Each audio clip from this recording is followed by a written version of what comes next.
Kanjirappally കരിപ്പാപ്പറമ്പിൽ K C. Joseph Achamma ദമ്പതികളുടെ 5 മക്കളിൽ ഇളയ മകനായിട്ടാണ് ശ്രീ സാലു ജോർജിന്റെ ജനനം. കുടുംബ പശ്ചാത്തലം രാഷ്ട്രീയമായിരുന്നുവെങ്കിലും കലയോടും കലാപ്രവർത്തനങ്ങളോടും ചേർന്ന് നിന്നിരുന്നു ഈ കുടുംബം. നാടകങ്ങളിൽ സജീവ സാന്നിധ്യമായിരുന്ന ശ്രീ സാലു ജോർജിന്റെ അപ്പാപ്പൻ പി.ജെ. ചെറിയാൻ 1948 നിർമ്മല എന്ന മലയാള സിനിമ നിർമ്മിച്ചതും. ഉള്ളിൽ രാഷ്ട്രീയമുണ്ടായിരുന്നുവെങ്കിലും സിനിമ സാലു ജോർജിന്റെ മനസ്സിൽ പടർന്നു പിടിച്ച തീ പോലെ ജ്വലിച്ചുകൊണ്ടിരുന്നു. അടയാർ ഫിലിം ഇൻസ്റ്റിറ്റ്യൂട്ടിൽ നിന്നും സിനിമാ പഠനം കഴിഞ്ഞിറങ്ങിയ ശേഷം സാലു ജോർജിന്റെ ജീവിതത്തിൽ വഴിത്തിരിവായത് തനിയാവർത്തനം എന്ന ചിത്രമായിരുന്നു. പിന്നിട്ട വഴികളും മനസ്സിൽ മായാതെ നിൽക്കുന്ന ഓർമ്മകളും തൻ്റെ ദൈവാനുഭവങ്ങളും പ്രേക്ഷകരുമായി പങ്കുവയ്ക്കുകയാണ് ട്രൂ സ്റ്റോറിയിലൂടെ. ഞാൻ ജനിച്ചു വളർന്നത് കാഞ്ഞിരപ്പള്ളിയിലാണ്. കാഞ്ഞിരപ്പള്ളി എന്ന് പറയുന്ന ഒരു മലയോര ഇതാണ്. ഭയങ്കര റബ്ബർ അച്ചായന്മാരെന്നാണ് അവിടെ അറിയപ്പെടുന്നത്, എല്ലാവരെയും അറിയപ്പെടുന്നത്. അപ്പോൾ എൻ്റെ അപ്പൻ കെ.സി. ജോസഫ്, അമ്മ അച്ചാമ്മ ജോസഫ്, ഞങ്ങൾ 5 പേരാണ്. അപ്പോൾ സാബു ജോസഫ്, സബിത, സയ്യ, സാജു, സാലു എന്ന് പറഞ്ഞ ഏറ്റവും ഇളയ മകനാണ് ഞാൻ. അപ്പം ഈ റബ്ബർ അച്ചായന്മാരാണെങ്കിലും ഞങ്ങളുടെ ഒരു ഇതെന്ന് പറഞ്ഞാൽ ആ കുടുംബത്തിൽ ഒരുപാട് രാഷ്ട്രീയ കണക്ഷൻസ് ഉണ്ടായിരുന്നു. അപ്പം നമുക്കറിയാവുന്ന അക്കമ്മ ചെറിയാൻ എന്ന് പറയുന്നത്, അതായത് കേരളത്തിലെ സ്വാതന്ത്ര്യ സമരത്തിൻ്റെ പ്രഥമ വനിതയാണ് പുള്ളിക്കാരത്തി. പിന്നെ റോസമ്മ പുന്നൂസ്, അങ്ങനെ ഫാദറിൻ്റെ മൂത്ത 2 സിസ്റ്റേഴ്സാണ് അവർ. അപ്പം ഈ ഞങ്ങളുടെ വീട് ഈ പറഞ്ഞ പോലെ ആ കാഞ്ഞിരപ്പള്ളിയിൽ ഉണ്ടായിരുന്ന വീട് എന്ന് പറഞ്ഞാൽ ഭയങ്കര വലിയൊരു വീടായിരുന്നു. അതിന് 1 ഏക്കറോളം മുറ്റവും അങ്ങനെ ഇതൊക്കെ ഉണ്ടായിരുന്നു. അപ്പോൾ ഈ രാഷ്ട്രീയം ഇവർ കളിച്ചപ്പോഴും, അതായത് അക്കമ്മ ചെറിയാൻ കോൺഗ്രസ്സിലും റോസമ്മ പുന്നൂസ് CPIയിലുമായിരുന്നു അന്ന് ഇത് ചെയ്തിരുന്നത്. ഫാദർ അവരെ സിസ്റ്റേഴ്സ് ആയതുകൊണ്ട് ഫാദർ അവരെ സപ്പോർട്ട് ചെയ്യുകയൊക്കെ ചെയ്തിരുന്നു. അപ്പം പലപ്പോഴും ഈ വീട്ടിൽ ഈ പറഞ്ഞ പോലെ ഇവരുടെ മീറ്റിങ്ങുകളും, അതായത് ഈ വലിയ മുറ്റമായതുകൊണ്ട് ഒരു ചാമ്പച്ചോടെന്നൊക്കെ ഞങ്ങൾ പറയും, 5 ചാമ്പകൾ നിൽക്കുന്ന ഒരു ഏരിയ ഉണ്ട്. അപ്പം അവിടെ ആയിരുന്നു മിക്കവാറും മീറ്റിങ്ങുകളൊക്കെ നടക്കുന്നത്. ഗ്രാൻഡ് മദർ ജീവിച്ചിരിപ്പുണ്ടായിരുന്നു, വല്യമ്മച്ചി ജീവിച്ചിരിപ്പുണ്ടായിരുന്നു. അന്ന് അവിടെ ഇങ്ങനെ മീറ്റിങ്ങുകളൊക്കെ നടക്കും. അപ്പം ഒരു സമയത്ത് ഈ പറഞ്ഞ പോലെ 100-200 പേര് വരും. അമ്മ പറഞ്ഞു കേട്ടിട്ടുള്ളതാണ്. പിന്നെ എനിക്ക് ഓർമ്മയുണ്ട്, ചെറിയ ഓർമ്മകളുണ്ട്. 100-200 പേര് വരും. അവിടെ ഒരു മീറ്റിംഗ് നടക്കും. അത് കോൺഗ്രസിൻ്റെ മീറ്റിംഗ് ആയിരിക്കും. അടുത്ത ദിവസം വേറെ ഒരു മീറ്റിംഗ് നടക്കും. അത് പിന്നെ CPIയുടെ മീറ്റിംഗ്, അത് റോസമ്മ പുന്നൂസിൻ്റെ മീറ്റിംഗ് ആയിരിക്കും. അങ്ങനെ ഒരു ഭയങ്കര ഒരു ഡിഫറൻ്റായിട്ടുള്ള ഒരു കുടുംബമായിരുന്നു അത്. അപ്പം ഗ്രാൻഡ് മദർ വല്യമ്മച്ചിക്ക് ഭയങ്കര നിർബന്ധമായിരുന്നു കുരിശുവര പ്രാർത്ഥന, അങ്ങനെയുള്ള അത് വളരെ നിർബന്ധമാണ്. അപ്പം ഞാനും എൻ്റെ ജ്യേഷ്ഠനുണ്ട്, നേരെ തോമാച്ചൻ എന്നാണ് എൻ്റെ ജ്യേഷ്ഠൻ്റെ പേര്, സാജു എന്നാണ് പുള്ളി അറിയപ്പെടുന്നത്. അപ്പം ഞങ്ങൾക്ക് ഈ കുരിശുവര എന്ന് പറഞ്ഞാൽ ഇത് ഞങ്ങൾ 2ാം ക്ലാസ്സിലും 3ാം ക്ലാസ്സിലും പഠിക്കുമ്പോൾ ഈ പറഞ്ഞ വല്യമ്മച്ചിക്ക് 2 മണിക്കൂറൊക്കെയാണ് കുരിശുവര. അങ്ങനെ ഈ അപ്പുറത്ത് ഈ പറഞ്ഞ പോലെ സ്റ്റഡി ക്ലാസ്സോ അല്ലെങ്കിൽ ഈ പറഞ്ഞ പോലെ രാഷ്ട്രീയ മീറ്റിങ്ങുകളൊക്കെ നടക്കുമ്പോൾ ഞങ്ങൾ കുരിശുവരയായിരിക്കും. അപ്പോൾ 2 മണിക്കൂർ കുരിശുവരയ്ക്കാന്ന് പറഞ്ഞാൽ കൊച്ചു പിള്ളേരായ ഞങ്ങൾക്ക് അന്ന് ഭയങ്കര ഒരു വിഷമമായിരുന്നു. ശരിക്കും പറയുകയാണെങ്കിൽ അവിടെ ഈ ഉറക്കം വരുന്ന സമയം ഒരു 6 മണിക്ക് തുടങ്ങിയാൽ 8:30-9 മണി വരെയൊക്കെ ഇങ്ങനെ കുരിശുവര പൊയ്ക്കൊണ്ടിരിക്കും. അപ്പം ഏറ്റവും രസമായിട്ട് എൻ്റെ മനസ്സിൽ എനിക്ക് ഭയങ്കര രസമായിട്ട് തോന്നിയൊരു സംഭവം എന്ന് പറഞ്ഞാൽ ഈ കുരിശുവര ഞങ്ങളിങ്ങനെ ചില സമയത്ത് ഭയങ്കര ബുദ്ധിമുട്ടായിട്ട് തോന്നും. കുഞ്ഞു പിള്ളേരല്ല ഞങ്ങൾക്ക് ഭയങ്കര ബുദ്ധിമുട്ടായിട്ട് തോന്നും. അങ്ങനെ ഇരിക്കുന്ന സമയത്ത് ഒരു ദിവസം അപ്പൻ എന്നെ വന്ന് വിളിച്ചു, എന്നെയും ഈ തോമാച്ചനെ, അതായത് എൻ്റെ നേരെ മൂത്ത ജ്യേഷ്ഠൻ സാജുവിനെ വിളിച്ചു. അപ്പം വല്യമ്മച്ചിക്ക് ഭയങ്കര ദേഷ്യമായി, കുരിശ് വരയ്ക്കുന്നതിനിടയ്ക്കാണോ പിള്ളേരെ വിളിച്ചുകൊണ്ട് പോകുന്നതെന്നൊക്കെ ചോദിച്ചു. അങ്ങനെ ഒരു ദിവസം ഞങ്ങളെ വിളിച്ചുകൊണ്ട് പോയി. അപ്പം അപ്പൻ ഞങ്ങൾക്ക് 2 മാല തന്നിട്ട്, മോനെ അവിടെ പോയി ആ പ്രസംഗിക്കുന്ന ആൾക്ക് പോയി മാല ഇടാൻ പറഞ്ഞു. അപ്പോൾ ഞാനും ജ്യേഷ്ഠനും കൂടെ പോയി മാലയിട്ടു. അപ്പോൾ വേറൊരു നേതാവും കൂടെ ഉണ്ട് അവിടെ. പ്രസംഗിച്ച ഒരു നേതാവാണെന്ന് ഞങ്ങൾക്ക് മനസ്സിലായി. പുള്ളിക്ക് മാലയിട്ട് ഞങ്ങൾ തിരിച്ചു വന്നു. അപ്പോൾ ഞങ്ങൾക്ക് കുരിശുവരയ്ക്ക് തിരിച്ച് കയറാനായിട്ട് ചെറിയൊരു മടിയുണ്ട്. എന്ന് പറഞ്ഞാൽ ഇപ്പോൾ കിട്ടിയ ഒരു സന്ദർഭമല്ലേ, കുറച്ച് മാറി നിൽക്കാം എന്ന് വിചാരിച്ച് ഞങ്ങൾ ഒരു കസേരയുടെ മറവിൽ ഇരിക്കുന്നു. അപ്പം അവിടെ പ്രസംഗിച്ചുകൊണ്ടിരുന്ന അദ്ദേഹം ഭയങ്കരമായിട്ട് വിൽക്കുന്നുണ്ട്. ഭയങ്കരമായിട്ട് ഈ സംസാരിക്കുമ്പോഴൊക്കെ ഇടയ്ക്കിടയ്ക്ക് ചെറിയതായിട്ട് മുറിഞ്ഞു പോകുന്നുണ്ട്. അപ്പം ഞാനും ജ്യേഷ്ഠനും ഇത് കേട്ടിട്ട് ഞങ്ങൾ ഭയങ്കരമായിട്ട് ചിരിച്ചു ഇതൊക്കെ കണ്ടിട്ട്. അപ്പം ഞങ്ങളെ വിളിച്ചു, എടാ ചിരിക്കരുതെന്നൊക്കെ പറഞ്ഞ് ഞങ്ങളെ ഇതൊക്കെ ചെയ്തു. പിന്നീട് എനിക്ക് മനസ്സിലായി, ഞങ്ങൾ പ്രായമായി ഒരു കാലം വന്നപ്പോൾ നമ്മുടെ ഏറ്റവും വലിയ, അതായത് EMS നമ്പൂതിരിപ്പാടായിരുന്നു അന്ന് അവിടെ പ്രസംഗിച്ചത്. അതൊരു വലിയ ഇതല്ല, എനിക്കത് ഭയങ്കര അത്ഭുതമായിട്ട് തോന്നി. അന്ന് പ്രസംഗിച്ച EMS നമ്പൂതിരിപ്പാടാണ്. അപ്പം അവിടെ മീറ്റിംഗ് നടന്ന് ഈ പറഞ്ഞ പോലെ CPIയുടെ വലിയൊരു മീറ്റിംഗാണ് അവിടെ നടന്നുകൊണ്ടിരുന്നത്. അവിടെ M.N. ഗോവിന്ദൻ നായരുണ്ടായിരുന്നു, P.K. വാസുദേവൻ നായരുണ്ടായിരുന്നു. അപ്പൻ ഇവരൊക്കെ ആയിട്ട് ഭയങ്കര ക്ലോസ് ആയിരുന്നു. അപ്പൻ കുറച്ചൊരു ചെറിയ ഒരു കമ്മ്യൂണിസ്റ്റ് ചായവുണ്ടായിരുന്നു ഒരു സിസ്റ്ററുടെ അതിലായിരുന്നു. വേറെ അക്കമ്മച്ചെറിയാൻ്റെ മീറ്റിങ്ങുകൾ നടക്കുമ്പോൾ ഇതുപോലെ ഒരുപാട് പിന്നീട് നമ്മൾ പത്രങ്ങളിലും മനോരമയിലൊക്കെ പത്രങ്ങളിലും അല്ലെ ദീപികയിലൊക്കെ നമ്മൾ കാണാറുണ്ടായിരുന്ന പല നേതാക്കന്മാരും വീട്ടിൽ വന്ന് ഞങ്ങളെ കാണുമ്പോൾ കുഞ്ഞു പിള്ളേരായതുകൊണ്ട് ഞങ്ങളെ എടുത്തുകൊണ്ട് നടക്കുകയൊക്കെ ചെയ്തിട്ടുണ്ട്. അപ്പം അങ്ങനെ ഒരു രാഷ്ട്രീയ ബാക്ക്ഗ്രൗണ്ടായിരുന്നു ഞങ്ങൾക്ക് കാഞ്ഞിരപ്പള്ളിയിൽ ഉണ്ടായിരുന്നത്. അപ്പം എന്നോട് പലരും ചോദിക്കാറുണ്ട് ഇങ്ങനെ റബ്ബർ അച്ചായനും ഈ രാഷ്ട്രീയ ബാക്ക്ഗ്രൗണ്ടുള്ള കക്ഷി എങ്ങനെയാണ് സിനിമയിലേക്ക് വന്നതെന്ന് ചോദിക്കാറുണ്ട്. അപ്പോൾ അതിനകത്തൊരു ഇതുണ്ട്. എൻ്റെ അമ്മ അച്ചാമ്മ ജോസഫ് എന്ന് പറയുന്നത് ശരിക്കും ജനിച്ചു വളർന്നത് ഞാറക്കൽ എന്ന് പറഞ്ഞ സ്ഥലത്താണ്, ഇവിടെ എറണാകുളത്ത് ഞാറക്കൽ എന്ന് പറഞ്ഞ സ്ഥലത്താണ്. അമ്മയുടെ അപ്പാപ്പൻ PJ Cherian, chevalier artist PJ Cherian എന്നാണ് പറഞ്ഞത്. ഷെവലിയർ ആയിരുന്നു, പോപ്പിൻ്റെ ഷെവലിയർ സ്ഥാനം അപ്പാപ്പന് കിട്ടിയിട്ടുണ്ടായിരുന്നു. അപ്പാപ്പൻ പ്രൊഡ്യൂസ് ചെയ്ത പടമായിരുന്നു നിർമ്മല എന്ന് പറഞ്ഞ പടം. അത് 1948 എനിക്ക് തോന്നുന്ന മലയാള സിനിമയിലെ ആദ്യമായിട്ടൊരു പ്രൊഡ്യൂസർ, മലയാളിയായിട്ടുള്ള ആദ്യത്തെ പ്രൊഡ്യൂസർ അപ്പാപ്പനായിരുന്നു, PJ ചെറിയാൻ എന്ന് പറഞ്ഞ കക്ഷി. അതിന് മുമ്പ് നമ്മൾ JC ഡാനിയലിനെ കുറിച്ചൊക്കെ കേൾക്കുന്നുണ്ടല്ലോ. പുള്ളിക്കാരൻ നാടാരായിരുന്നു. അപ്പം നാടാർ എന്ന് പറയുമ്പോൾ അവർ തമിഴ്നാട് ബേസ്ഡാണ്. അപ്പം ശരിക്കും അപ്പാപ്പനാണ് മലയാള സിനിമയിലെ ആദ്യത്തെ പ്രൊഡ്യൂസർ. അപ്പം ഈ നിർമ്മല എന്ന് പറഞ്ഞ പടത്തിന് ഏറ്റവും വലിയ ഒരു പ്രത്യേകത എന്ന് പറഞ്ഞാൽ ആദ്യമായിട്ട് പ്ലേ ബാക്ക്, അതായത് പാട്ടുകൾ ആദ്യമായിട്ട് വേറൊരാൾ റെക്കോർഡ് ചെയ്തിട്ട് വേറൊരാൾ പാടിയിട്ട്, അപ്പോൾ യേശുദാസ് പാടിയിട്ട് നമ്മൾ പ്രേംനസീർ പാടുന്ന പോലെയോ അങ്ങനെ കാണിക്കുന്ന ലിപ് മൂവ്മെൻറ്റ് അതുപോലെ കൊടുത്ത്, അതുപോലെ ആദ്യമായിട്ട് മലയാള സിനിമയിൽ ഈ പ്ലേ ബാക്ക് സിസ്റ്റം വന്നത് നമ്മൾ ഈ നിർമ്മല എന്ന് പറഞ്ഞ പടത്തിലാണ്. പിന്നെ അതിനകത്തൊരു പ്രത്യേകത എന്ന് പറഞ്ഞാൽ അതിനകത്ത് അപ്പാപ്പൻ ആ സമയത്ത് അതിൻ്റെ ഡയറക്ടറോട് പറഞ്ഞിട്ട് നമുക്ക് നല്ലൊരു ഹീറോയിനെ തപ്പിയെടുക്കണം എന്ന് പറഞ്ഞു.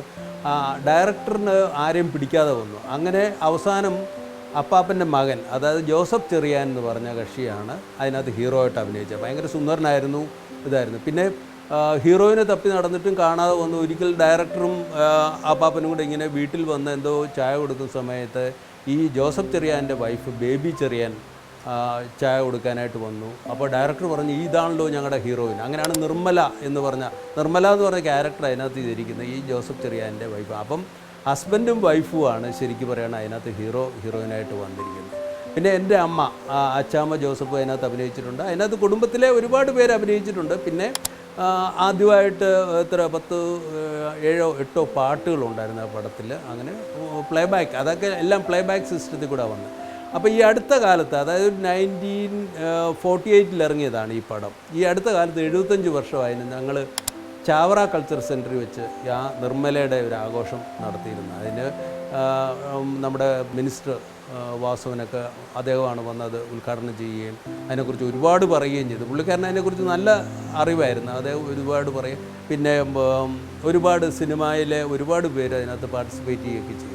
എന്തായാലും ഭയങ്കര ഒരു ആഘോഷമായിരുന്നു. ചാവറ കൾച്ചർ സെൻറ്ററും അതും അപ്പാപ്പൻ്റെ ഒരു ഫൗണ്ടേഷനുണ്ട്, PJ ചെറിയാൻ ഫൗണ്ടേഷൻ എന്ന് പറഞ്ഞൊരു ഫൗണ്ടേഷനുണ്ട്. അതെല്ലാം കൂടെ ചേർന്നിട്ടാണ് നടത്തിയിരുന്നത്. അത് ഗംഭീര ഒരു ഫംഗ്ഷനായിരുന്നു.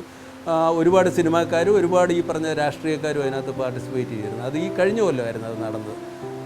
അങ്ങനെ ഒരു ഇതായിരുന്നു. പിന്നെ അപ്പാപ്പൻ്റെ ഒരു ബാക്ക്ഗ്രൗണ്ട് പറയുകയാണെങ്കിൽ, അപ്പാപ്പൻ ഈ പറഞ്ഞ പോലെ സിനിമ തുടങ്ങുന്നതിന് മുമ്പ് അപ്പാപ്പൻ മിശിഹാ ചരിത്രം എന്ന് പറഞ്ഞൊരു നാടകം ചെയ്തിരുന്നു. അതിനകത്ത് അപ്പാപ്പൻ യേശുക്രിസ്തുവായിട്ടായിരുന്നു അഭിനയിച്ചിരുന്നത്. ആ നാടകം ഒരു കാലത്ത് കേരളത്തിൽ ഭയങ്കര പോപ്പുലറായിരുന്നു. എന്ന് പറഞ്ഞാൽ അപ്പാപ്പൻ്റെ രൂപം അതുപോലെയായിരുന്നു. ശരിക്കും യേശുക്രിസ്തുവിനെ അതുപോലെ വാർത്തെടുത്തിരിക്കുന്നതായിട്ടാണ് പറയുന്നത്. അപ്പം അപ്പാപ്പൻ ഇങ്ങനെ ഈ നാടകങ്ങളൊക്കെ ചെയ്യുന്ന സമയത്ത് ചിലപ്പം ഞങ്ങളെ കൊണ്ടുപോകുമായിരുന്നു. അപ്പോൾ കാഞ്ഞിരപ്പള്ളിയിൽ ഞങ്ങളുടെ നാട്ടിൽ വെച്ച് അപ്പാപ്പൻ്റെ ഈ നാടകം നടന്നു, മിശിഹാ ചരിത്രം എന്ന് പറഞ്ഞൊരു നാടകം നടന്നു. അപ്പം അപ്പാപ്പൻ കുരിശിൽ കിടക്കുന്നതും അങ്ങനെയൊക്കെ കാണുമ്പോൾ ഞങ്ങൾക്ക് പിള്ളേർക്ക് ഭയങ്കര വിഷമമൊക്കെ ആയിരുന്നു. പക്ഷേ ചില സമയത്ത് തിയേറ്ററിൽ ഭയങ്കര കരച്ചിലും ബഹളവും ഒക്കെ നടക്കാറുണ്ടായിരുന്നു. ഇങ്ങനെ ഈ യേശു കുരിശിൽ കിടക്കുന്ന അതുപോലത്തെ റിയലിസ്റ്റിക് ആയിട്ടായിരുന്നു അപ്പാപ്പൻ അത് ചെയ്യുന്നത്. പിന്നെ അപ്പാപ്പൻ ബേസിക്കലി നല്ലൊരു കലാകാരനായിരുന്നു, നല്ല ആർട്ടിസ്റ്റായിരുന്നു. മിക്കവാറും ബാക്ക്ഗ്രൗണ്ടുകളൊക്കെ അപ്പാപ്പൻ തന്നെയായിരുന്നു പെയിൻറ്റ് ചെയ്യുന്നത്. അപ്പം ഭയങ്കര റിയലിസ്റ്റിക്, നമുക്കൊരു സിനിമ കാണുന്ന ഒരു ഫീലിംഗ് തന്നെയായിരുന്നു അവിടെ കിട്ടുന്നത്. അത് കഴിഞ്ഞ് ഈ പറഞ്ഞ ഈ നാടകം കഴിഞ്ഞ് അപ്പാപ്പൻ ഡ്രസ്സൊക്കെ മാറ്റി വെളിയിലേക്ക് വരുമ്പോൾ ഞാൻ കണ്ടിട്ടുണ്ട് ഒരുപാട് സ്ത്രീകൾ പോയി അപ്പാപ്പൻ്റെ ശരിക്കും യേശു ക്രിസ്തു ആയിരുന്നു എന്നുള്ള രീതിയിലാണ് സ്ത്രീകൾ അവിടെ പോയി അപ്പാപ്പൻ്റെ കാലെ വീഴുകയും കരയുകയൊക്കെ ചെയ്യുന്നത്. അപ്പാപ്പൻ അവരെ സമാധാനിപ്പിക്കുകയൊക്കെ ചെയ്തിരുന്നു. അങ്ങനെ എനിക്ക് തോന്നുന്നു ഇതുപോലെ ഒരു, അതായത് യേശു ക്രിസ്തുവായിട്ട് ഇത്രയും ഭംഗിയായിട്ട് അഭിനയിച്ച വേറെ ആരും ഉണ്ടെന്ന് തോന്നുന്നില്ല. എനിക്ക് തോന്നുന്നത് മലയാളത്തിൽ അങ്ങനെ യേശു ക്രിസ്തുവായിട്ട് വേറെ ആരും അഭിനയിച്ചെന്ന് എനിക്ക് തോന്നുന്നില്ല, ഇങ്ങനെ നാടകത്തിൽ കൂടെ. അങ്ങനെ മിശിഹാ ചരിത്രം ഭയങ്കര ഒരു ഫേമസ് ഇതായിട്ട് മാറിയത്. പിന്നീട് അപ്പാപ്പന് ഇതുപോലെ അപ്പാപ്പന് ഭയങ്കര ബാക്ക്ഗ്രൗണ്ട് ഉണ്ടായിരുന്നു. അപ്പാപ്പൻ്റെ ബാക്ക്ഗ്രൗണ്ട് എന്ന് പറഞ്ഞാൽ നല്ല ആർട്ടിസ്റ്റായിരുന്നു. ഈ പറഞ്ഞ എറണാകുളത്ത് ഞാറക്കലാണ് അപ്പാപ്പൻ്റെ സ്ഥലമെങ്കിലും ആ കാലത്ത് അപ്പാപ്പൻ വരച്ചിരുന്ന സാധനങ്ങൾ, അന്ന് കമ്പ്യൂട്ടറൊന്നും ഇല്ലാത്ത കാലത്ത് ഈ പറഞ്ഞ പോലെ നമ്മുടെ സായിപ്പുമാരൊക്കെ അവർക്ക് ഇപ്പോൾ കൊച്ചി അന്ന് ഡിസൈൻ ചെയ്യണമെങ്കിൽ അത് അപ്പാപ്പനെ കൊണ്ടായിരുന്നു വരപ്പിച്ചുകൊണ്ടിരുന്നത്. അപ്പം കൊച്ചിയുടെ ഡിസൈനൊക്കെ വരച്ചിരിക്കുന്ന അപ്പാപ്പനാണ്. പിന്നെ അപ്പാപ്പന് ഭയങ്കര ഒരു സ്റ്റുഡിയോ ഉണ്ടായിരുന്നു, റോയൽ സ്റ്റുഡിയോ എന്ന് പറഞ്ഞുകൊണ്ട് എറണാകുളത്ത് ഒരു സ്റ്റുഡിയോ ഉണ്ടായിരുന്നു. പിന്നെ അപ്പാപ്പൻ ഒരു സ്റ്റുഡിയോ ചെറിയാൻ പ്രദേശ് എന്ന് പറഞ്ഞാൽ അത് മദ്രാസിലും സ്റ്റാർട്ട് ചെയ്തു. അപ്പോൾ 6 മക്കളാണ് അപ്പാപ്പനുള്ളത്. അതിനകത്ത് ഈ ജോസഫ് ചെറിയാൻ എന്ന് പറഞ്ഞ കക്ഷി ഇവിടെ റോയൽ സ്റ്റുഡിയോ നോക്കിയിരുന്നെങ്കിൽ താഴെയുള്ള 5 അമ്മാവന്മാരാണ് അവിടെ മദ്രാസിൽ ചെറിയാൻ പ്രദേശ് എന്ന് പറഞ്ഞ സ്റ്റുഡിയോ നടത്തി. ഇത് രണ്ടും എനിക്ക് തോന്നുന്നത് കേരളത്തിലെയും തമിഴ്നാട്ടിലെ ആദ്യ സ്റ്റുഡിയോകളിൽ ഒന്നായിട്ട് വരുമെന്ന് എനിക്ക് തോന്നുന്നു. അങ്ങനെ അപ്പാപ്പന് അതുപോലെ അപ്പോൾ ഫോട്ടോഗ്രാഫി, അതാണ് ഞാനിപ്പോൾ കാഞ്ഞിരപ്പള്ളി അച്ചായനാണെങ്കിലും ഈ പറഞ്ഞ പോലെ ഫോട്ടോഗ്രാഫിയിലേക്ക് വരാനുള്ള കാര്യം എന്ന് പറഞ്ഞാൽ ശരിക്കും പറഞ്ഞാൽ അപ്പാപ്പൻ്റെ ഈ ബാക്ക്ഗ്രൗണ്ടാണ്. ഒരു കലാകാരൻ എന്നുള്ള ലെവലിലും ഫോട്ടോഗ്രാഫർ എന്നുള്ള അപ്പാപ്പന് അസാമാന്യമായിട്ട് ഫോട്ടോഗ്രാഫി ചെയ്യുന്ന കക്ഷിയായിരുന്നു. സായിപ്പുമാരുടെ ഫോട്ടോസ് എടുക്കാറുണ്ടായിരുന്നു.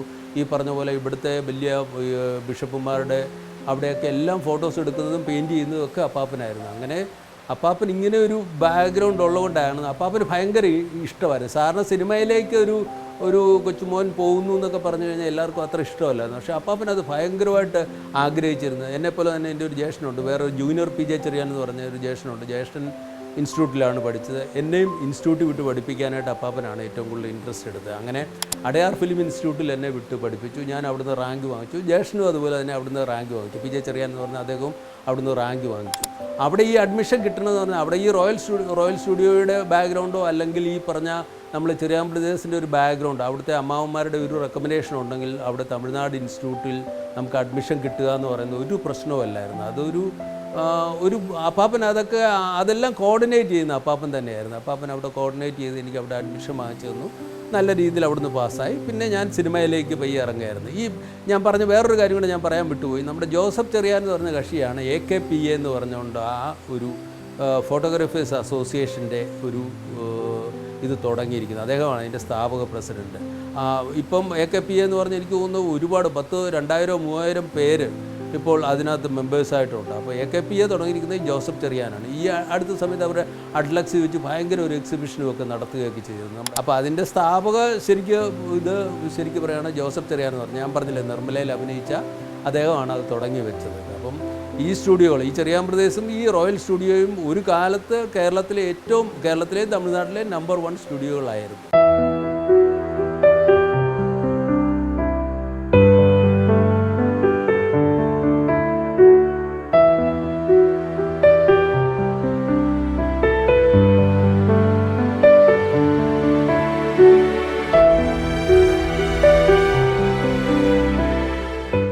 ഞാൻ പഠിച്ചത് 5 തൊട്ട് 10 വരെ പഠിച്ചത് കാഞ്ഞിരപ്പള്ളിയിലുള്ള AKJM സ്കൂൾ എന്ന് പറഞ്ഞാൽ AKJM സ്കൂൾ എന്ന് പറഞ്ഞാൽ arch bishop Kavukattu jubilee memorial school എന്നാണ് അതിൻ്റെ പേര്. ആദ്യത്തെ ഇംഗ്ലീഷ് മീഡിയം സ്കൂൾ, അതായത് കാഞ്ഞിരപ്പള്ളിയിലുള്ള ആദ്യത്തെ ഇംഗ്ലീഷ് മീഡിയം. അതിന് മുമ്പ് കോട്ടയത്തൊക്കെ ഉണ്ടായിരുന്നു എന്ന് തോന്നുന്നു. പക്ഷേ അവിടെ കാഞ്ഞിരപ്പള്ളിയിൽ അറിയപ്പെടുന്ന മീഡിയം സ്കൂൾ എന്നാണ് അതിനെ പറയുന്നത്. അങ്ങനെ അവിടെയാണ് ഞാൻ പഠിച്ചതൊക്കെ. അപ്പം ഈ ജെസ്യൂട്ട് ഫാദേഴ്സാണ് അത് നടത്തുന്നത്. ഈ പറഞ്ഞ പോലെ നമ്മുടെ ഈ ലോയോള കോളേജിലെ അല്ലെ സ്കൂളൊക്കെ നടത്തുന്ന അച്ഛന്മാർ തന്നെയാണ് അവിടെ നടത്തിക്കുന്നത്. അപ്പോൾ ലോയോളയിൽ നിന്ന് പല അച്ഛന്മാർ ഇവിടെ വന്ന് പഠിപ്പിക്കുകയൊക്കെ ചെയ്തു. അന്ന് ഞങ്ങളുടെ ഹെഡ് മാസ്റ്ററായിട്ടുണ്ടായിരുന്ന ഒരു ഫാദർ മഞ്ചിലുണ്ടായിരുന്നു. അപ്പം മഞ്ചിലച്ഛന് ഭയങ്കര ഫോട്ടോഗ്രാഫി ക്രേസും പെയിൻറ്റിങ് അങ്ങനെയുള്ള സാധനങ്ങളോട് ഭയങ്കര ക്രേസായിരുന്നു. അപ്പം PJ ചെറിയാൻ, അതായത് അപ്പാപ്പനെക്കുറിച്ച് ഈ മഞ്ചിലച്ഛന് നന്നായിട്ട് അറിയാമായിരുന്നു. ഭയങ്കര ഒരു റെസ്പെക്റ്റ്. പുള്ളിക്കാരൻ തൃശ്ശൂർ ബാക്ക്ഗ്രൗണ്ടൊക്കെ ഉള്ളതാണ്. അദ്ദേഹത്തിന് അപ്പാപ്പനെ നന്നായിട്ട് അറിയുകയൊക്കെ ചെയ്യായിരുന്നു. അപ്പം അച്ഛൻ ഈ പറഞ്ഞ പോലെ ആ കാലത്ത് ഈ ക്ലിക്ക് 3 ക്യാമറ അങ്ങനെയുള്ള 16mm ക്യാമറ അങ്ങനെയൊക്കെയുള്ള ഇതൊക്കെ ഉണ്ട്. അച്ഛന് സ്വന്തമായിട്ട് ആ ക്യാമറകളൊക്കെ ഉണ്ടായിരുന്നു. അപ്പോൾ അച്ഛൻ ചില ദിവസങ്ങളിൽ ഇങ്ങനെ ബ്രേക്ക് ടൈമിലൊക്കെ വരുമ്പോൾ അപ്പം എൻ്റെ ഈ ബാക്ക്ഗ്രൗണ്ട് അറിയാവുന്നതുകൊണ്ടാണെന്ന് തോന്നുന്നു അച്ഛൻ ഒരു ദിവസം പറഞ്ഞു, എടാ നീ ഒരു ഫോട്ടോ എടുത്ത് എൻ്റെ ഒരു ഫോട്ടോ എടുത്തെന്ന് പറഞ്ഞ് എന്നെക്കൊണ്ട് ക്ലിക്ക് 3 ക്യാമറ ഓപ്പറേറ്റ് ചെയ്യിച്ചു. അപ്പോൾ ഒരു സ്റ്റില്ലെടുത്ത് അത് അച്ഛന് കണ്ടു കഴിഞ്ഞപ്പോൾ അച്ഛന് മനസ്സിലായി ഇത് എനിക്ക് എന്തോ ഫോട്ടോഗ്രാഫിയെക്കുറിച്ച് ഒരു ടേസ്റ്റ് ഉണ്ട് എന്ന് പറഞ്ഞു. അച്ഛൻ അപ്പനെ വിളിച്ചിട്ട് പറഞ്ഞു ഇവനും ഫോട്ടോഗ്രാഫി അമ്മയുടെ സൈഡിൽ പോകുമെന്നാണ് തോന്നുന്നു, ഇവൻ ഫോട്ടോഗ്രാഫിക്ക് ഒരു ടേസ്റ്റ് ഉണ്ട്, ഒരു കലയിലോട്ട് പോകും എന്ന് പറഞ്ഞു. അപ്പനത് മനസ്സിൽ വെച്ചിരുന്നു. പക്ഷേ എന്താണെന്ന് എനിക്കറിയത്തില്ല, എനിക്കും ഈ ഫോട്ടോഗ്രാഫി എന്ന് പറയുന്നത് ഒരു ഭയങ്കര ക്രേസായിട്ട് തോന്നിയിരുന്നു. ഞങ്ങൾ കാഞ്ഞിരപ്പള്ളി സ്കൂളിലൊക്കെ പഠിക്കുന്ന കാലത്ത് തന്നെ ഞങ്ങൾ ഈ കാഞ്ഞിരപ്പള്ളിയിൽ ബേബി എന്ന് പറഞ്ഞൊരു തിയേറ്ററുണ്ട്. അപ്പം അപ്പൻ ഭയങ്കര നിർബന്ധമായിരുന്നു. അപ്പനും അമ്മയ്ക്കും രണ്ടുപേർക്കും താല്പര്യമായിരുന്നു പുതിയ സിനിമകൾ റിലീസായി. ആ കാലത്ത് മഞ്ജുലാസിൻ്റെ പടങ്ങളൊക്കെ റിലീസാവും. അപ്പോൾ അവിടെ ഞങ്ങൾ ഒന്നുകിൽ സെക്കൻഡ് ഷോയ്ക്ക് പോയി തിരിച്ചു വന്നു കഴിഞ്ഞാൽ ഡിസ്കഷൻസ് ഉണ്ടാവും. ഡിസ്കഷൻസ് എന്ന് പറഞ്ഞാൽ സാധാരണ ഉള്ള പോലെ അവിടുത്തെ ആ ഫൈറ്റ് നന്നായിരുന്നോ അല്ലെങ്കിൽ അങ്ങനെ പലതും സിനിമ നന്നായിരുന്നോ അങ്ങനെയൊന്നുമല്ല, അല്ലെങ്കിൽ മേക്കപ്പ് നന്നായിരുന്നുള്ള വീട്ടിലെപ്പോഴും ഉള്ള ഡിസ്കഷൻ എന്ന് പറഞ്ഞാൽ ഈ പറഞ്ഞ പോലെ ഫോട്ടോഗ്രാഫി സൈഡോ അല്ലെങ്കിൽ അതിൻ്റെ സോങ് പിക്ചറൈസേഷൻ നന്നായിരുന്നെന്നോ എന്നൊക്കെ പറഞ്ഞാണ്. അഭിനയം വളരെ റെയറായിട്ട് അമ്മയ്ക്കും ഈ അഭിനയത്തോടൊരു താല്പര്യം ഉണ്ടായിരുന്ന അമ്മയൊക്കെ അത് വളരെ ഡീറ്റെയിൽ ആയിട്ട് സംസാരിക്കും. അപ്പോൾ ഞങ്ങൾ ഈ അത്താഴം കഴിക്കുന്ന സമയത്ത് രാത്രി ഞങ്ങൾ അത്താഴം കഴിക്കുന്ന സമയത്ത് ഞങ്ങളുടെ ഡിസ്കഷൻസ് ഞങ്ങളുടെ വീട്ടിലെ കുടുംബത്തോടെ മൊത്തമായിട്ട് ചേട്ടനും ഞങ്ങളും ചേച്ചിയും എല്ലാം കൂടെ ഇരുന്ന് ഡിസ്കസ് ചെയ്യുന്ന ഈ സിനിമയുടെ ബാക്കി വശങ്ങളായിരിക്കും. അങ്ങനെ അതുകൊണ്ടായിരിക്കാം ചിലപ്പം സിനിമയോട് എനിക്കൊരു താല്പര്യം വന്നു. ഈ പറഞ്ഞ പോലെ കാഞ്ഞിരപ്പള്ളി ഞാൻ പിന്നീട് പഠിച്ചത് കാഞ്ഞിരപ്പള്ളി സെൻറ്റ് ഡൊമിനിക്സ് കോളേജിലാണ്. 10ാം ക്ലാസ് കഴിഞ്ഞപ്പോൾ Saint Dominic's college pre degree ആ കാലത്തുള്ള. അപ്പോൾ പ്രീ ഡിഗ്രി കഴിഞ്ഞപ്പോൾ ഞാൻ നേരെ അപ്പനോട് പറഞ്ഞ് എനിക്ക് സിനിമ പഠിച്ചാൽ കൊള്ളാവുന്നുണ്ട്. വേറെ ഒരു താല്പര്യം എനിക്ക് തോന്നിയില്ല. സിനിമ പഠിച്ചാൽ കൊള്ളാവുന്നുണ്ട്, അങ്ങനെ ഫോട്ടോഗ്രാഫി പഠിച്ചാൽ കൊള്ളാവുന്നുണ്ട്. അപ്പം അമ്മയുടെ സൈഡിൽ നിന്ന് ഒരു നോ വന്നില്ല. പറഞ്ഞാൽ അമ്മയുടെ അപ്പൻ ശരിക്കും സിനിമയിൽ വളരെ ഫേമസ് ആയിട്ടുള്ള കക്ഷിയായിരുന്നു, നല്ല ഫോട്ടോഗ്രാഫറായിരുന്നു. അങ്ങനെ അമ്മ ശരിക്ക് എൻ്റെ ഒരു കസിൻ പി ജെ ചെറിയാന്ന്, അദ്ദേഹം ഇൻസ്റ്റിറ്റ്യൂട്ടിൽ പഠിച്ചതാണ്, അദ്ദേഹത്തോട് പറഞ്ഞ ഇങ്ങനെ ഇവന് ഫോട്ടോഗ്രാഫി പഠിക്കാൻ ആഗ്രഹമുണ്ടെന്ന് പറഞ്ഞു. അപ്പോൾ പുള്ളിക്കാരനാണ് ഇൻട്രസ്റ്റ് എടുത്ത് എന്നെ ഈ പറഞ്ഞ ഇൻസ്റ്റിറ്റ്യൂട്ടിലോട്ട് വിട്ടത്. പുള്ളിക്കാരൻ അവിടെ കൊണ്ടുപോയി. അപ്പോൾ മദ്രാസിൽ അപ്പൻ്റെ സ്വന്തം സ്റ്റുഡിയോ ഉണ്ട്, ചെറിയാൻ ബ്രദേഴ്സ് എന്ന് പറഞ്ഞൊരു സ്റ്റുഡിയോ ഉണ്ട്. അപ്പോൾ അവിടെ അവിടെ അങ്കിൾസ് 5 അമ്മാവന്മാരുണ്ട്. 5 അമ്മാവന്മാർ തന്നെ ഇൻട്രസ്റ്റ് എടുത്ത് അവിടുത്തെ കോളേജിൽ വന്ന് സംസാരിച്ചു. അവർ പറഞ്ഞു കഴിഞ്ഞാൽ അവിടെ കോളേജിൽ പിന്നെ വേറെ വാക്കുകളൊന്നുമില്ല. പറഞ്ഞാൽ അവിടെ അത്രയും പഴയ ഫോട്ടോഗ്രാഫേഴ്സാണ്. അവർ വിളിച്ചു പറഞ്ഞു. അങ്ങനെ എനിക്ക് അവിടെ അഡ്മിഷൻ കിട്ടി. അങ്ങനെ ഇൻസ്റ്റിറ്റ്യൂട്ടിൽ നിന്ന് ഞാൻ ഒരു റാങ്ക് വാങ്ങിച്ച് ഞാൻ അവിടുന്ന് പാസ്സായി. 5 പേരും ഒരു കൊല്ലം പഠിക്കുകയുള്ളൂ. പിന്നെ എൻ്റെ കൂട്ടത്തിലൊക്കെ പഠിച്ചതാണ് PC ശ്രീരാം എന്നൊക്കെ പറയുന്നത്. തമിഴ്നാട്ടിൽ ഭയങ്കര ഫേമസ് ആയിട്ടുള്ള, എനിക്ക് തോന്നുന്നു ഇന്ത്യയിലെ തന്നെ നമ്പർ 1 ക്യാമറമാരിൽ ഒരാളാണ്. അങ്ങനെ 2-3 ക്യാമറമാരുണ്ട്. അവരെല്ലാം ഞങ്ങൾ 5 പേര് പാസ്സായി അവിടുന്ന്. അതിൽ എനിക്കായിരുന്നു റാങ്ക് കിട്ടിയിരുന്നത്. അങ്ങനെ ഞാൻ പഠിച്ച് ഫീൽഡിലേക്ക് വന്നു. ഫീൽഡിലേക്ക് വന്നതെന്ന് പറഞ്ഞാൽ എനിക്ക് ഇൻസ്റ്റിറ്റ്യൂട്ടിൽ പഠിച്ചിറങ്ങിയതിൻ്റെ ഒരു പ്രത്യേകത എന്ന് പറഞ്ഞാൽ ഇൻസ്റ്റിറ്റ്യൂട്ടിലൊരു പ്രത്യേക രീതിയിലാണ് പഠിപ്പിക്കുന്നത്. എല്ലാം തിയററ്റിക്കലായിട്ട് പഠിപ്പിക്കുന്നത്, നമ്മളെ പ്രാക്ടിക്കലായിട്ട് അത്ര നമ്മളെ ഇത് ചെയ്യുകയില്ല. പക്ഷേ പിന്നെ ഒരു ഗുരുവായിട്ട് കിട്ടിയത് ബിപിൻ ദാസ് സാർ എന്ന് പറഞ്ഞാൽ തൃപ്പൂണിത്തുറക്കാരനാണ് ബിപിൻ ദാസ് സാർ. ബിപിൻ ദാസ് സാർ ആ സമയത്ത് മലയാള സിനിമയിലെ ഏറ്റവും ഫേമസ് ആയിട്ടുള്ള ക്യാമറമാനാണ്. അപ്പോൾ സാറാണ് എന്നെ ശരിക്കും പറയുകയാണ്, അതായത് നമുക്ക് ഇൻസ്റ്റിറ്റ്യൂട്ടിൽ നിന്ന് പഠിച്ചിറങ്ങുമ്പോൾ ശരിക്കും നമ്മൾ തിയററ്റിക്കലായിട്ട് മാത്രമേ അറിയുള്ളൂ. നമുക്ക് ഈ പറഞ്ഞ പോലെ പ്രാക്ടിക്കലായിട്ട് അറിയുന്ന എങ്ങനെയാണ് സിനിമ ചെയ്യേണ്ടത്, അല്ലെങ്കിൽ ഇന്ന സമയം കൊണ്ട് നമുക്ക് എങ്ങനെ അത് ചെയ്തൊപ്പിക്കാം, അല്ലെങ്കിൽ എനിക്കൊരു ഭയങ്കര അത്ഭുതമായിരുന്നു ചെയ്ത സമയത്ത്. ഈ പറഞ്ഞ പോലെ ഞങ്ങൾ ഇൻസ്റ്റിറ്റ്യൂട്ടിലൊക്കെ ഒരു 5 മിനിറ്റുള്ള ഒരു ഷോർട്ട് ഫിലിം, അല്ലെങ്കിൽ ഞങ്ങളുടെ ഡിപ്ലോമ ഫിലിം എന്നൊക്കെ പറഞ്ഞാൽ 5 മിനിറ്റുള്ള ഒരു ഫിലിം ചെയ്ത് ഞങ്ങൾ 6 ദിവസം കൊണ്ടാണ്. സാറ് ഒരു ഫുൾ ഫിലിം, അതായത് 2.5 മണിക്കൂറുള്ള ഒരു സിനിമ ചിലപ്പോൾ 10 ദിവസം കൊണ്ട് തീർക്കുമായിരുന്നു. അപ്പം സാറിൻ്റെ കൂട്ടത്തിൽ വന്ന ഒരു പ്രാക്ടീസ് കൊണ്ട് എനിക്ക് ശരിക്കും പറയുകയാണെങ്കിൽ അതൊരു ഭയങ്കര എക്സ്പീരിയൻസ് ആയിരുന്നു. ശരിക്കും പറയുകയാണെങ്കിൽ ചെറിയ വെള്ളത്തിൽ നിന്ന് നമ്മൾ നടുക്കടലിലോട്ട് വീണ ഒരു ഫീലിംഗ് ആയിരുന്നു എനിക്ക് കിട്ടിയത്. ആ പടം അങ്ങനെ സാറിൻ്റെ കൂട്ടത്തിൽ അസിസ്റ്റൻ്റായിട്ട് ഒരു 10-21 അസോസിയേറ്റായിട്ട് അസിസ്റ്റൻ്റായിട്ട് ഒരു 10-21 പടങ്ങൾ ചെയ്തിട്ട് പിന്നീട് സാറിൻ്റെ അടുത്തുനിന്ന് ഞാൻ പിരിഞ്ഞിട്ട് ഞാൻ ഇൻഡിപെൻഡൻ്റായിട്ട്, അപ്പം 1980-ലാണെന്ന് തോന്നുന്നു ഞാൻ ആദ്യമായിട്ടൊരു പടം ചെയ്തത്. അന്ന് എനിക്ക് 21 വയസ്സായെന്ന് തോന്നുന്നു, 21 വയസ്സ്. അങ്ങനെ 2-3 പടങ്ങൾ ചെയ്ത ആദ്യ പടങ്ങളൊന്നും അത്ര ഹിറ്റുകളൊന്നും അല്ലായിരുന്നു. പിന്നീട് എനിക്കൊരു ലൈഫ് കിട്ടിയ പടം എന്ന് പറഞ്ഞാൽ തനിയാവർത്തനം എന്ന് പറഞ്ഞ പടമായിരുന്നു. അത് സിബി മലയിൽ ഡയറക്റ്റ് ചെയ്ത തനിയാവർത്തനം എന്ന് പറഞ്ഞൊരു പടമായിരുന്നു എനിക്ക് ലൈഫ് കിട്ടിയത്.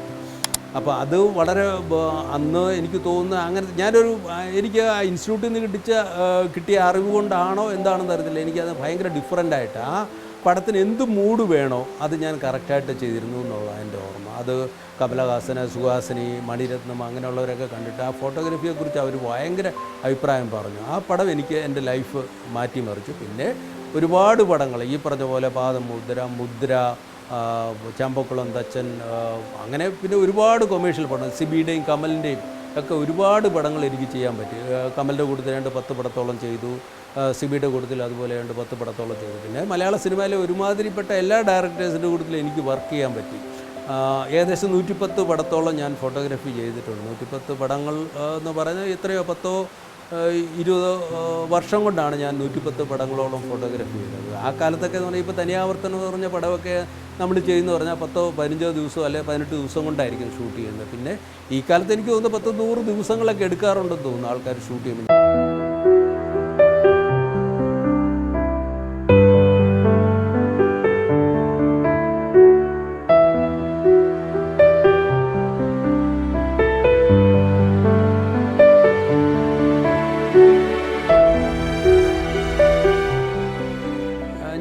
ഞാൻ AKJM സ്കൂളിലാണ് പഠിച്ചത്. AKJM സ്കൂൾ എന്ന് പറഞ്ഞാൽ arch bishop Kavukattu jubilee memorial. അത് കാഞ്ഞിരപ്പള്ളിയിലുള്ള ഒരു അന്ന് മീഡിയം സ്കൂൾ എന്നാണ് അറിയപ്പെടുന്നത്. ഇംഗ്ലീഷ് മീഡിയമായിരുന്നു ആ സ്കൂൾ.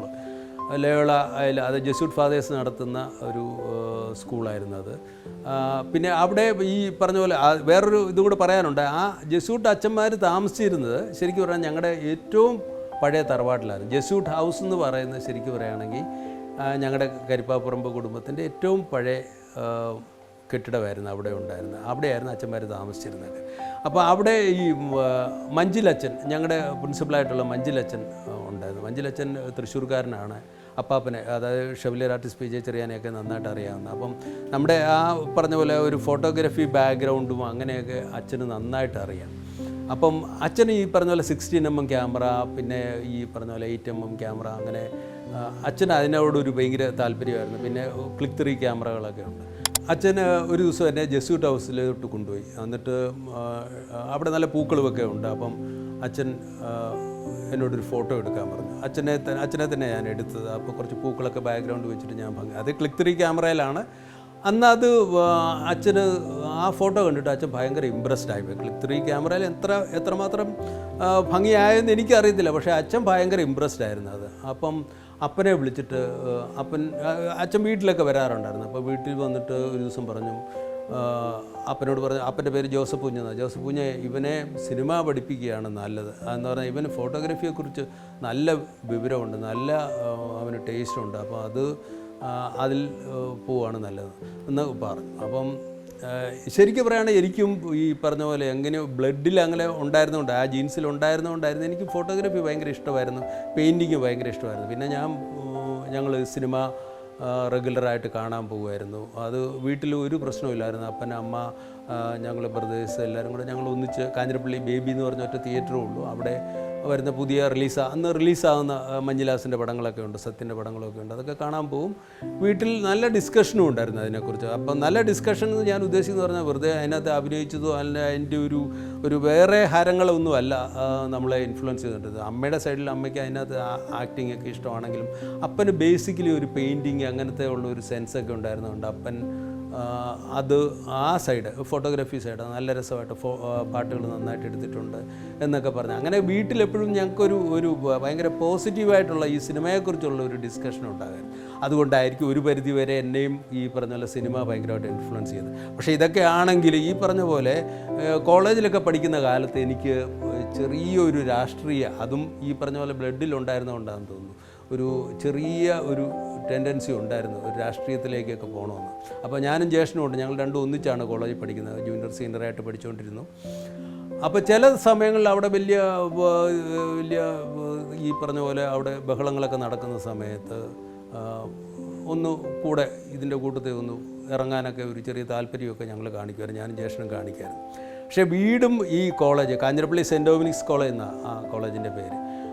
അപ്പോൾ കോളേജും ഈ പറഞ്ഞ ഞങ്ങളുടെ വീടുമായിട്ട് വളരെ അടുത്താണ്. ഞങ്ങളിങ്ങനെ വെളിയിലിറങ്ങി ഒന്ന് ബഹളം വെക്കാം, ഒരു സമരമൊക്കെ വെക്കാം എന്ന് വിചാരിച്ച് വെളിയിലിറങ്ങിക്കഴിഞ്ഞാൽ പെട്ടെന്ന് മതിലിൻ്റെ അവിടെ അപ്പൻ്റെ തല കാണാം. അപ്പൻ എന്തോ എനിക്ക് തോന്നുന്നത് അപ്പൻ ആ രാഷ്ട്രീയ ബാക്ക്ഗ്രൗണ്ട് അത്ര ഈ പറഞ്ഞ പോലെ ഒരു തറവാട്ടിൽ അപ്പൻ ഈ പറഞ്ഞ 2 രാഷ്ട്രീയം നടത്തി. ഈ പറഞ്ഞ പോലെ റോസമോബിനൂസിൻ്റെ അക്കമ്മ ചെറിയാൻ്റെയും ഒക്കെ ഒന്നിച്ചുള്ള രാഷ്ട്രീയം നടത്തിയതിൻ്റെ പേരിലായിരിക്കും ആ ഒരു രാഷ്ട്രീയം 2 രാഷ്ട്രീയം ഒരു വീട്ടിൽ നടന്നാൽ ഉണ്ടാകാവുന്ന അവസ്ഥ കൊണ്ടാണോ ഞങ്ങൾ രാഷ്ട്രീയത്തിലേക്ക് ഇറങ്ങുന്നതിനെക്കുറിച്ച് വലിയ താല്പര്യമില്ലായിരുന്നു. പക്ഷേ ഫോട്ടോഗ്രാഫിയുടെ കാര്യം മഞ്ജുലച്ചൻ പറഞ്ഞതോടുകൂടി അപ്പനൊരു താല്പര്യം പറഞ്ഞു. അതുപോലെ തന്നെ ഞാനും അപ്പനോട് പറഞ്ഞു, എനിക്ക് വേറെ ഒന്നും പഠിക്കുമ്പോൾ ഡോക്ടറാകാനോ അല്ലെങ്കിൽ എഞ്ചിനീയർ ആകാനോ ഒന്നും താല്പര്യമില്ല, എനിക്ക് ഫോട്ടോഗ്രാഫി പഠിച്ചാൽ കൊള്ളാം എന്നുള്ള രീതിയിൽ തന്നെ പറഞ്ഞു. അപ്പോൾ അമ്മയുടെ സൈഡിൽ പിന്നെ നെഗറ്റീവായിട്ടൊന്നുമില്ല. അമ്മയ്ക്ക് പറഞ്ഞ സിനിമ ബാക്ക്ഗ്രൗണ്ടിലാണ് അമ്മ ജനിച്ചു കൊള്ളുന്നത്. അമ്മയും ഭയങ്കര താല്പര്യമായിട്ട് പറഞ്ഞു. പിന്നെ ഞാൻ പറഞ്ഞ എൻ്റെ കസിനായിട്ടുള്ള ഈ PJ ചെറിയാൻ, അദ്ദേഹത്തെ അമ്മ വിളിച്ച് പറഞ്ഞു, ഇവനിങ്ങനെ സിനിമ പഠിച്ചാൽ കൊള്ളാം, സിനിമയല്ല പർട്ടിക്കുലറായിട്ട് ഫോട്ടോഗ്രാഫി പഠിച്ചാൽ കൊള്ളാമെന്ന് ആഗ്രഹമുണ്ടെന്ന് പറഞ്ഞു. അപ്പം ചേട്ടൻ 2 ചോയ്സസ് പറഞ്ഞു, ഒന്നുകിൽ സൗണ്ട് എഞ്ചിനീയറിങ് അല്ലെങ്കിൽ ഫോട്ടോഗ്രാഫി കിട്ടാനായിട്ട് ഭയങ്കര പാടാണ്, 5 പേർക്ക് ഇൻസ്റ്റിറ്റ്യൂട്ടിൽ അഡ്മിഷൻ കിട്ടുകയുള്ളൂ. അപ്പം ഈ 2 ചോയ്സസ് ഞങ്ങൾ വെച്ചു. അതിനകത്ത് ഫോട്ടോഗ്രാഫി കിട്ടുന്ന രീതിയിൽ നമുക്ക് പ്ലാൻ ചെയ്യാം എന്നൊക്കെ പുള്ളി പറഞ്ഞു. അങ്ങനെ പിന്നെ ഈ പറഞ്ഞ പോലെ അപ്പാപ്പൻ്റെ തന്നെ സ്റ്റുഡിയോ ഉണ്ട്, ഈ ചെറിയാൻ പ്രദേശത്ത് പറഞ്ഞ മദ്രാസിലുള്ള സ്റ്റുഡിയോ. അപ്പോൾ അവിടെ 5 അമ്മാവന്മാരുണ്ട്, അവരെല്ലാം ഫോട്ടോഗ്രാഫേഴ്സ് തന്നെയാണ്. അവർ വിളിച്ച് പ്രിൻസിപ്പലിനോട് സംസാരിച്ചു. അന്ന് ശിവതാണു പിള്ളൈ എന്ന് പറഞ്ഞുകൊണ്ട് ഇൻസ്റ്റിറ്റ്യൂട്ടിലുള്ള മലയാളിയാണ് പുള്ളിക്കാരനോട് വിളിച്ച് പറഞ്ഞു, എൻ്റെ ഞങ്ങളുടെ മരുമകനാണ് എന്നൊക്കെ പറഞ്ഞു. ഈസി ആയിട്ട് എനിക്ക് അഡ്മിഷൻ കിട്ടി, 5 പേർക്ക് അഡ്മിഷൻ കിട്ടി. അതിനകത്ത് പിന്നീട് അവിടുന്ന് ഞാൻ റാങ്കോടെ, എനിക്ക് തോന്നുന്ന 3 കൊല്ലത്തെ കോഴ്സാണ് അത്, റാങ്കോടെ ഞാൻ അവിടുന്ന് പാസ്സായി. സിനിമയിൽ പിന്നീട് വന്ന് എൻട്രി ചെയ്ത് വിപിൻ ദാസാറുടെ കൂട്ടത്തിൽ എൻട്രി ചെയ്യുകയായിരുന്നു ചെയ്തത്.